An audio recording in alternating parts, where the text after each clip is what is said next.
नमस्कार साथियों, आप सभी का स्वागत है इस YouTube चैनल पर। मैं फिर से आपके सामने एक नया टॉपिक लेकर पेश हुआ हूँ, राजस्थान की प्रमुख हस्तकलाएं। साथियों, ये जो टॉपिक है राजस्थान की प्रमुख हस्तकलाएं एवं लोक कलाएं, बेहद महत्वपूर्ण और एक बहुत इंटरेस्टिंग टॉपिक है, जिसके क्वेश्चंस जो है अलग अलग कॉम्पिटिशन्स में विविध प्रकार से पूछे जाते हैं। तो इस टॉपिक में साथियों हम राजस्थान की उन तमाम जो लोक कलाएं हैं, जो यहाँ के लोक कलाकारों के द्वारा, यहाँ की जो प्रमुख जो सिद्ध हस्त कलाकार है उनके द्वारा ये कार्य जो किया जाता है अलग अलग कलाओं का, तो उन सभी जो कलाएं हैं हमारी इम्पोर्टेंस जो है उन सभी का जिक्र हम हमारे आज के टॉपिक में करेंगे। साथियों, जैसे कि अगर हम रंग रंगीला जो राजस्थान है हमारा, विविध प्रांतों में अलग अलग प्रकार के यहाँ कलाकार रहते हैं, अलग अलग प्रकार की संस्कृति जो है हमारे यहाँ पे कण कण में बसी हुई है। तो कुछ कलाओं का जिक्र मैं जैसे आपके सामने करना चाहूँगा। आपने भी पढ़ाई के दरमियान, अध्ययन के दरमियान जो है अलग अलग प्रकार की जो कलाओं के बारे में जो जाना भी होगा, पढ़ा भी होगा। जैसे कि एक प्रमुख रूप से कला है थेवा कला। दूसरी कला का जिक्र करूँ मैं, उस्ता कला है, थेवा कला, मीनाकारी, कुंदन कला, जैसे कि जो फड़ निर्माण कला है वो है। उसके अलावा जैसे कि जो है कुंदन कला आ जाएगी, कोफ्तगिरी आ जाएगी, और अलग अलग प्रकार से जो है कठपुतलियों का जो निर्माण हमारे यहाँ राजस्थान में होता है। और उसके अलावा तमाम ऐसी छोटी मोटी जो कलाएं जैसे कि कावड़ कला है, टेराकोटा है, इत्यादि जो समस्त कलाओं के बारे में आज हम इस टॉपिक में आज पढ़ेंगे। टॉपिक थोड़ा बड़ा है, तो साथियों मैं पार्ट फर्स्ट और पार्ट टू में इस प्रकार से 2 भागों में इस पूरे टॉपिक को लूँगा, ताकि जो है आराम से आपको सरल तरीके समझ में भी आ सके और हम पूरा सारी विषयों का समावेश भी कर सके। तो मैं पार्ट फर्स्ट में राजस्थान की प्रमुख कुछ कलाएं लूंगा, जो कुछ बच जाएगी, जो शेष कलाएं हम पार्ट सेकंड में लेंगे। तो मैं शुरू करने जा रहा हूं साथियों राजस्थान की प्रमुख लोक कलाओं में। इसमें नंबर 1 लगा के मैं शुरू कर रहा हूं थेवा कला। थेवा कला बहुत महत्वपूर्ण और जो है ये कला है। इस कला का संबंध साथियों आपने हालांकि अलग अलग पुस्तकों में भी पढ़ा होगा, लेकिन हम गहराई से थोड़ा जाएंगे। राजस्थान का जो 33वां जिला है, नवगठित जिला प्रतापगढ़, तो राजस्थान के प्रतापगढ़ से जिले से संबंधित यह कला थेवा कला, जिसमें कांच पर जो सोने का जो सूक्ष्म चित्रांकन किया जाएगा, यानी कांच पर सोने के द्वारा, कांच पर सोने की जो सूक्ष्म कारीगरी अगर की जाती है बहुत सुंदर तरीके से, तो इस कला का जो हम नाम देंगे थेवा कला। इसमें रंगीन बेल्जियम कांच का प्रयोग किया जाएगा। रंगीन बेल्जियम से जो निर्मित कांच होता है, रंगीन बेल्जियम कांच का जो प्रयोग मुख्य रूप से होता है। थेवा कला जो मुख्य रूप से जो है ये फेमस है, वो है प्रतापगढ़ की संबंधित है थेवा कला। रंगीन बेल्जियम कांच का प्रयोग होता है, और प्रतापगढ़ का जो है राजसोनी परिवार इस कला को करने में सिद्धहस्त है। और बहुत ही रुचिकर और विशेष बात यह है कि पूरे विश्व में थेवा कला केवल और केवल प्रतापगढ़ तक ही सीमित है, और प्रतापगढ़ में भी केवल और केवल राजसोनी परिवार तक ही सीमित है।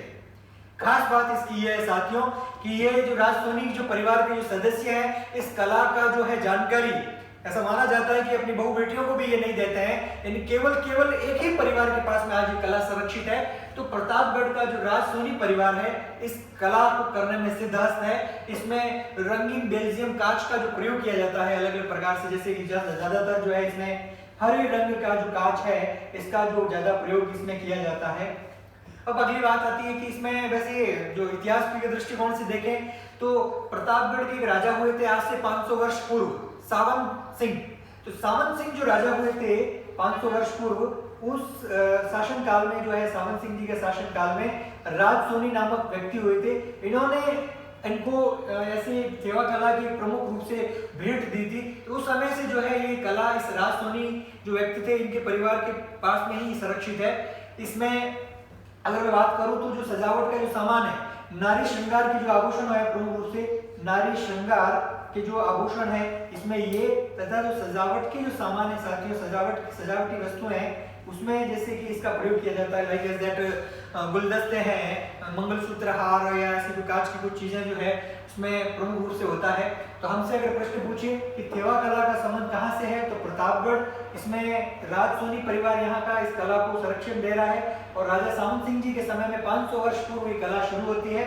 रंगीन बेल्जियम कांच, जिसमें हरे रंग का कांच प्रमुख रूप से जो है इंपॉर्टेंट होता है, और इसमें सजावट की सारी वस्तुएं होती है। वैसे साथियों वर्तमान में जो है गिरीश कुमार नामक व्यक्ति है। इसमें प्रमुख रूप से जो सेवा कला के जो सिद्धहस्त जो है व्यक्ति है गिरीश कुमार है, जो राष्ट्रीय स्तर पर पुरस्कृत भी किए जा चुके हैं गिरीश कुमार जो है। ओके, नेक्स्ट जो मैं साथियों नेक्स्ट कला का जो संबंध है वो जो मैं ले रहा हूं उस्ता कला। उस्ता कला, उस्ता कला का जो दूसरा नाम है मुनव्वती कला। मुनव्वती कला साथियों, ये कला कहां से संबंधित है इसको हम जानेंगे। राजस्थान में जो बीकानेर रियासत है, बीकानेर रियासत से संबंधित यह कला जिसे उस्ता कला या मुनव्वती कला कहते हैं। इस कला में जो ऊंट की खाल जो होती है, ऊंट की खाल पर सोने के तारों का वर्क, ऊंट की खाल पर सोने के तारों का जो बारीक वर्क किया जाता है वह उस्ता कला के रूप में जाना जाता है और इसे हम मुनव्वती कला भी कहते हैं। अब तो संबंध जो है वो हो गया बीकानेर रियासत से। अच्छा, हम आगे बढ़ते हैं कि बीकानेर रियासत में ये कला कहां से आई।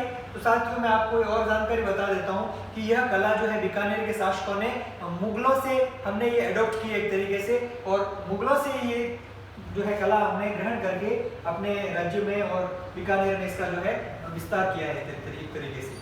फिर अगली बात आती है इस उस्ता कला के अंदर जो है और क्या चीज होती है, कौन से कोई प्रमुख कलाकार जो है, तो आपने सुना होगा स्वर्गीय हिसामुद्दीन उस्ता।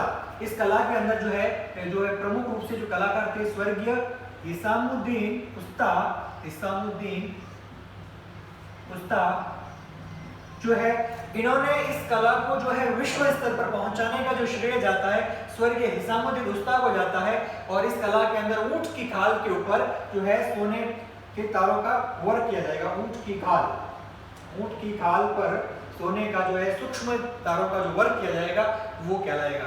दो चीजें मैं साथ में कमेंट कर रहा हूं कि साथियों अगर सोने का प्रयोग, सोने की जो सूक्ष्म कारीगरी अगर कांच में की जाती है, कांच पर सोने की कारीगरी अगर कांच पे की जाएगी तो है थेवा कला, और सोने का जो वर्क और ये कारीगरी है अगर ऊंट की खाल पर की जाएगी तो है उस्ता कला। और साथियों यही कला अगर किसी लोहे और फौलाद की बनी वस्तुओं पर की जाएगी तो वो कला कहलाएगी कोफ्तगिरी। यहीं पर लिख देता हूं नेक्स्ट नीचे, कोफ्तगिरी। कोफ्तगिरी तीसरी जो कला है कोफ्तगिरी। कोफ्तगिरी के अंदर लोहे या फौलाद की जो बनी हुई वस्तुएं होती है, फौलादी वस्तुएं हैं, फौलाद का तात्पर्य कि लोहे को पिघलाकर बहुत ज्यादा कठोर मजबूत बनाना जो है वो फौलाद कहलाता है, फौलाद। तो लोहे और फौलाद पर सोने का जो कारीगरी, तारों का वर्क और सूक्ष्म चित्रांकन जिसे कह सकते हैं हम एक तरीके से, जैसे कि जो ढाल होती है, तलवार की मूठ है इत्यादि, जैसे जो वर्क किया जाता है एक तरीके से, तो लोहे और फौलाद की वस्तुओं पर अगर वो वर्क किया जाएगा सोने का, गोल्ड का, सोने का वर्क, तो वो हो जाएगा कोफ्तगिरी। सोने का वर्क अगर ऊंट की खाल पर किया जाएगा तो उस्ता कला, और कांच पे किया जाएगा तो थेवा कला। इस प्रकार से ये तीन कलाएं जो है प्रमुख रूप से जो है इसके प्रश्न जो पूछे जाते हैं। नेक्स्ट जो है मैं कला साथियों नेक्स्ट लेता हूँ, चौथी जो कला लेंगे हम मीनाकारी ले लेता हूं मैं, बहुत महत्वपूर्ण है मीनाकारी। साथियों नेक्स्ट जो कला है मीनाकारी। मीनाकारी का जो संबंध है साथियों वो हमारे जयपुर से संबंधित है, और जयपुर से रिलेटेड ये कला अगर हम इतिहास के दृष्टिकोण से थोड़ा देखें तो जयपुर में जो प्राचीन आमेर, जयपुर की स्थापना से पहले वो भूभाग आमेर कहलाता था, तो आमेर के जो राजा मानसिंह प्रथम जो हल्दीघाटी युद्ध में अकबर के सेनापति रहे थे, तो मानसिंह प्रथम के समय में जो ये कला लाहौर से लाई गई, ध्यान रखिएगा। तो मीनाकारी जी जो कला है जयपुर के शासक, पहले तो हम लिख लेते हैं कि कहां से संबंधित है, तो पहले तो है ये जयपुर से संबंधित। जयपुर में जो है मानसिंह प्रथम जो शासक थे, प्रथम मुगल काल में अकबर के कालीन, तो मानसिंह के प्रथम के समय में ये कला जो है साथियों लाहौर से लाई गई, भारत के अंदर लाहौर से। अब लाहौर से भी अगर हम आगे बात करें साथियों तो लाहौर से भी पहले ये कला जो है फारस जो प्रांत से, वहां पे जो मुगलों के द्वारा लाहौर लाई गई, और फिर लाहौर से ये कला हमारे हिंदुस्तान में जयपुर में लाई गई, और मानसिंह जी के समय में ये कला जो है जयपुर में लाई जाती है। अब नेक्स्ट बात करते हैं कि मीनाकारी होती क्या है। तो साथियों मीनाकारी के अंदर जो सोने के जो आभूषण होते हैं उसमें अलग अलग प्रकार के रंग चढ़ाए जाते हैं, जैसे मीना चढ़ाई जाती है, हरे रंग का कलर, लाल रंग का रंग, पीले रंग का जो कलर गहनों में चढ़ाया जाता है, स्पेशली सोने के आभूषणों में। तो साथियों ये मीनाकारी जो कला है हमारे जयपुर से संबंधित है और मानसिंह प्रथम के समय में यह कला लाहौर से लाई गई और लाहौर से भी ये कला जो है आगे मुगलों ने फारस से जो है हिंदुस्तान में आई गई एक तरीके से कला। ठीक है, नेक्स्ट जो साथियों में अगला जो टॉपिक लेता हूँ, इस तरफ लिख लेता हूँ, पांचवा जो टॉपिक है ब्लू पॉटरी। ब्लू पॉटरी साथियों, ब्लू पॉटरी जैसा कि ब्लू शब्द से ही जानकारी हो जाती है कि ब्लू यानी नीला कलर होता है। तो साथियों इस ब्लू पॉटरी की जो कला के अंदर पहले तो हम ये लेंगे कि संबंधित कहाँ से है, तो ये संबंधित है जयपुर से है, जयपुर। और अब इस कला में क्या चीज होती है साथियों, तो मैं बता देता हूँ। चीनी मिट्टी के जो बर्तन होते हैं, चीनी मिट्टी के बर्तनों पर नीले रंग की गई सूक्ष्म चित्रकारी जो है वह ब्लू पॉटरी कहलाती है। अब इसमें प्रश्न ये आता है कि जो ब्लू पॉटरी जो है इसका विकास जयपुर में कौन से शासन के टाइम में ज्यादा हुआ एक तरीके से, तो मैं आपको बता देता हूँ कि जयपुर के शासक राम सिंह जी जो थे, तो महाराजा राम सिंह के समय में इस ब्लू पॉटरी को ज्यादा संरक्षण मिला और इसका विकास हुआ एक तरीके से, और इसको विश्व स्तर पर जो पहुंचाने का जो श्रेय है वो कृपाल सिंह शेखावत को जाता है। कृपाल सिंह शेखावत, कृपाल सिंह शेखावत जो है, इनको जो इन्होंने इस चीज को ब्लू पॉटरी कला को विश्व स्तर पर जो है एक तरीके से पहुंचाया है। ब्लू पॉटरी कला को इन्होंने कृपाल सिंह शेखावत, ध्यान रखेंगे जयपुर से संबंधित है और चीनी मिट्टी के बर्तनों पे इसमें कारीगरी की जाती है। अगर ये प्रश्न ब्लैक पॉटरी पूछे साथियों, तो ब्लैक पॉटरी का संबंध ध्यान रखिएगा कोटा से है, ध्यान रखिएगा। और सुनहरी पॉटरी अगर सब पूछे तो बीकानेर से संबंधित है, लेकिन प्रमुख रूप से ब्लू पॉटरी का ज्यादातर एक तरीके से प्रश्न पूछा जाता है। मीनाकारी जैसे की बात की तो हमने, अगर कुंदन कला की बात करें तो कुंदन कला जो है, कुंदन कला, कुंदन कला, इसका संबंध भी साथियों जयपुर से ही है, ध्यान रखेंगे जयपुर। छोटी सी कला है, साथ में जोड़ देते हैं हम। कुंदन कला में क्या होता है कि जैसे कि जो आभूषण होते हैं महिलाओं के स्पेशली, तो उसमें कुंदन जड़ने की जो कला होती है वो कुंदन कला कहलाएगी एक तरीके से। अच्छा, ये कुछ जो है प्रमुख जो लिए, इसके अलावा हम आगे बढ़ते हैं। मैं थोड़ा बोर्ड साफ कर देता हूँ ताकि आपको समझने में आसानी रहे, मिटा रहा हूं मैं इन्हें। नेक्स्ट जो मैं कला जो आपके सामने पेश कर रहा हूं वो है टेराकोटा।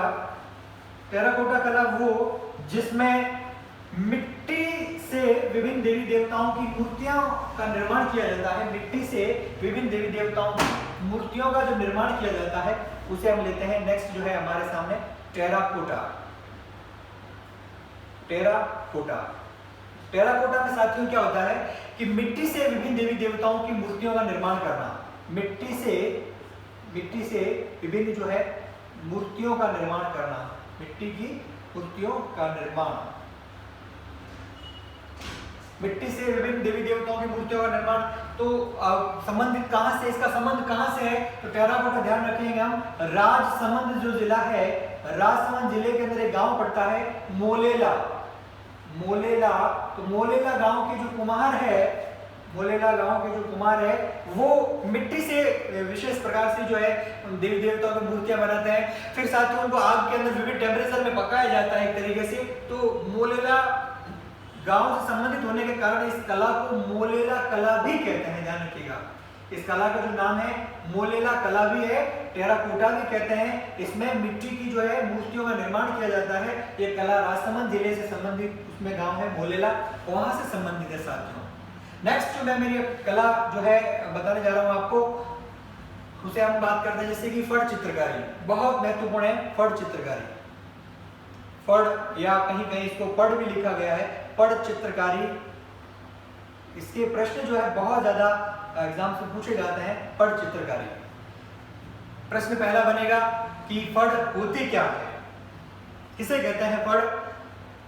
हम ज्यादातर ग्रामीण परिवेश से आते हैं, तो हमने प्राचीन समय में जो गांव के अंदर बिलोंग करते हैं सुना होगा कि भाई शाम को बाबूजी की फड़ आई है, लोग गांव के लोग सारे चौपाल में इकट्ठे हुए हैं और इस तरीके से जो मनोरंजन और जो एक पौराणिक कथाओं के आधार पर जो फड़ों का वाचन किया जाता है प्रमुख रूप से गाँवों में। आजकल तो 21वीं सदी आ गई, टेक्नोलॉजी का युग है, तो इस तरह के फड़ों का वाचन वगैरह अमूमन कम होता है, लोग कम पसंद करते हैं। धीरे धीरे ये लुप्त होती जा रही है विधा।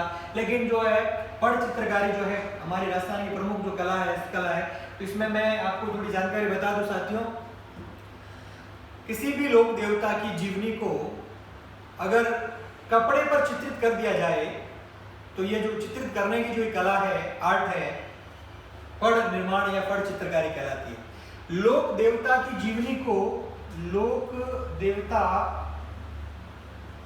की जीवनी, लोक देवता की जीवनी को कपड़े पर चित्रित करना, कपड़े पर चित्रित करना, ठीक है। लोक देवता की जीवनी को कपड़े पर चित्रित करना फड़ निर्माण कहलाता है।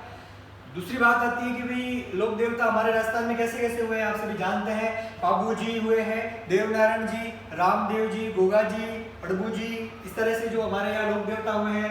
तो उन लोक देवताओं की जो जीवनी है, उन्होंने कैसे कैसे जीवन में काम किए हैं, युद्ध वगैरह है, उनके सारी जीवन की घटनाएं तमाम है, उसमें उकेरी जाती है एक तरीके से। तो ये हो जाएगा। नेक्स्ट क्वेश्चन है इसका, जो निर्माण कहाँ होता है, निर्माण। निर्माण में साथियों जो प्रश्न बनता है हमारा, कहाँ होता है, तो जानकारी के लिए मैं बता दूं, निर्माण इसका जो होता है भीलवाड़ा के अंदर, जो शाहपुरा स्थान है यहाँ पे। तो भीलवाड़ा के अंदर जो जगह है शाहपुरा, भीलवाड़ा का शाहपुरा जो है, इसके निर्माण के लिए बहुत प्रमुख रूप से फेमस है, यहाँ इनका निर्माण होता है। अच्छा, नेक्स्ट बात आती है, वैसे कुछ छोटी छोटी बातें इसकी है फड़ों की, कि फड़ों का वाचन अमूमन रात के अंदर होता है, रात्रि के समय में फड़ का वाचन होता है। अच्छा, फिर जो है फड़ों का वाचन भी अलग अलग प्रकार की जो जाति विशेष के कुछ भूपे होते हैं वो अलग अलग प्रकार से करते हैं। जैसे कि मैं नंबर 1 लेता हूँ, फड़ों में जो सबसे इंपॉर्टेंट जो है वो है, पहली है पाबू जी की फड़, पाबू जी की फड़। पाबू जी राजस्थान के प्रमुख लोक देवता पाबू जी, इनको ऊंटों के देवता, प्लेग रक्षक देवता भी कहा जाता है। रबारी या देवासी जो राय का समुदाय है, इनके आप आराध्य देव है पाबू जी। राजस्थान के फलोदी के अंदर जो कोड़ू गांव है, उस कोड़ू गांव के अंदर आपका मंदिर है, वहां से संबंधित है पाबू जी राठौड़। इनकी जो फड़ है सबसे प्रसिद्ध फड़ मानी जाती है, ध्यान रखेंगे।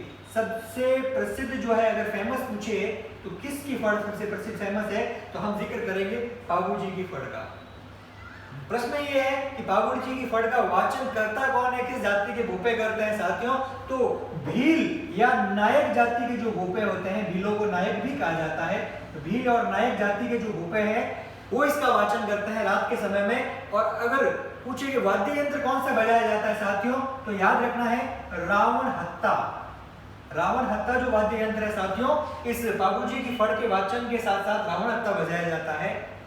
बहुत बार पूछा गया है ये जो वाद्य यंत्र जो होते हैं, वाद्य यंत्र के जो प्रश्न पूछे जाते हैं कि इनके आकार प्रकार के आधार पर, तो मैंने अभी जिक्र किया कि रावण हत्ता बजाया जाता है इस पाबू जी की फड़ में। तो बात आती है सवाल के साथ, रावण हत्ता होता कैसा है, तो मैं यहाँ पे एक चित्र बना रहा हूं, ध्यान रखेंगे। राजस्थान पुलिस में एक बार क्वेश्चन आया था कि आधे कटे नारियल की कटोरी पर, आधे कटे नारियल की कटोरी पर बकरे की खाल मंडकर उसमें लकड़ी की डंडी फंसाकर बनाया गया वाद्य यंत्र, जिसे गज की सहायता से बजाया जाता है। गज इस तरह से होता है, यहाँ पे तार होता है, यहाँ घुंघरू बंधे होते हैं, तो ऐसा वाद्य क्या कहलाता है, तो वो वाद्य यंत्र है रावण हत्ता। विशेष बात है, नारियल की कटोरी आधी कटी खाल मंडक के और ऐसे गज की सहायता से बजाएंगे, तो वो है आपके रावण हत्ता, ठीक है। तो इसमें ये बजाया जाता है। ओके, नेक्स्ट जो है वो है देवनारायण जी की फड़ ले रहा हूं मैं आपके सामने। देवनारायण जी, देवनारायण जी साथियों, लोक देवताओं को जब हम आप टॉपिक लेंगे तो आप देवनारायण जी के बारे में भी पढ़ेंगे। राजस्थान में गुर्जर समाज की जो प्रमुख आराध्य देव देवनारायण जी, आसिंद भीलवाड़ा में आपका प्रमुख मंदिर है देवनारायण जी का, गुजरों के आप प्रमुख आराध्य देव माने जाते हैं। तो देवनारायण जी की फड़ जो है बहुत इंपॉर्टेंट, और जो प्रश्न पूछा जाता है उसका कारण ये है, ध्यान रखेंगे कि राजस्थान की सबसे लंबी फड़ अगर पूछे तो देवनारायण जी की फड़, ध्यान रखेंगे सबसे लंबी फड़, सबसे लंबी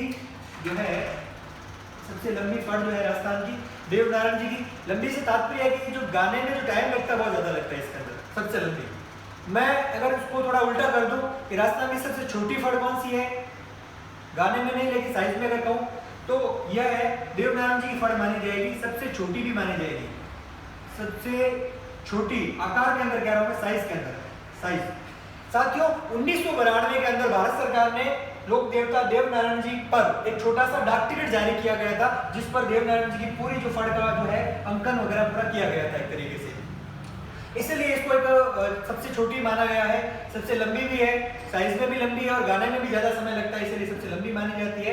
देवनारायण जी की फड़ है। इसके अलावा साथियों जो अगर हम फड़ों की बात करें तो रामदला कृष्णदला की फड़ जो है भाट जाति के जो गोपे है पूर्वी राजस्थान में इसका वाचन होता है। एक भैंसासुर की फड़ होती है, उसका वाचन भी जो है एक तरीके से जो है राजस्थान में किया जाता है एक तरीके साथियों। तो इस तरीके से जो है फड़ वगैरह है ये प्रमुख रूप से यही है। फड़ की बात अगर बात करें, अगर फड़ जब पुरानी हो जाती है या फट जाती है, खराब हो जाती है, तो उसको ससम्मान जो है आदर पूर्वक पुष्कर सरोवर में विसर्जित किया जाता है। चौमासे के 4 महीनों के अंदर फड़ का वाचन नहीं होता है। प्राचीन समय में फड़ों का वाचन होता था। इन जो फड़ों का वाचन करने वाले, अच्छा हाँ, देवनारायण जी फड़ की बात अगर मैंने की, पूरा नहीं हुआ था टॉपिक, इसका वाचन कौन करता है, तो इसमें ध्यान रखेंगे इसका जो वाचन है गुर्जर समाज के जो गोपे हैं, गुर्जर समाज के जो गोपे हैं वो जंतर वाद्य यंत्र के साथ इसका वाचन करते हैं। जंतर, यहाँ लिख रहा हूं मैं जंतर। गुर्जर समाज के जो गोपे जंतर वाद्य के साथ में इसका वाचन करते हैं। जंतर का जो प्रकार है वो भी मैं बता दूं साथियों, जो प्राचीन वीणा है सरस्वती माँ के हाथ में, वैसे वीणा का अगर प्रकार इस तरह से पीछे ऐसा गोलाकार भाग यहाँ पे भी बना दूं मैं, तो वो हो जाएगा जंतर। इसको गले में लटका कर, ये हिस्सा गले में होता है, ये नीचे और तार होता है, इसको हाथ की सहायता से बजाया जाता है। तो ये जंतर वाद्य यंत्र के साथ इसका वाचन होता है। तो हमने इस पार्ट फर्स्ट के अंदर जो है कुछ कलाओं को शुरू किया, जिसमें मैंने आपको रास्ता में थेवा कला, उस्ता कला, मीनाकारी, कुंदन कला जो है, उसके अलावा कोफ्तगिरी है, उसके अलावा साथियों मैंने आपको टेराकोटा और ये फट चित्रकारी जो है, इस सारी चीजें आपको समझाई। अब साथियों कुछ शेष है जो है कलाएं और भी है, उन सारी कलाओं को मैं अपने पार्ट सेकंड में जो लूंगा, जो मेरा नेक्स्ट जो वीडियो आ रहा है पार्ट सेकंड आएगा, उसमें मैं राजस्थान की जो कलाओं का जो नेक्स्ट जो है पार्ट 6 कलाओं को अच्छे तरीके से पूरा करूंगा। साथियों आपने यदि हमारे इस यूट्यूब चैनल को सब्सक्राइब नहीं किया है तो मैं आपसे पुनः गुजारिश करता हूं कि आप इस यूट्यूब चैनल को आप सब्सक्राइब करें ताकि नेक्स्ट वीडियो का नोटिफिकेशन मिल सके। थैंक यू, धन्यवाद।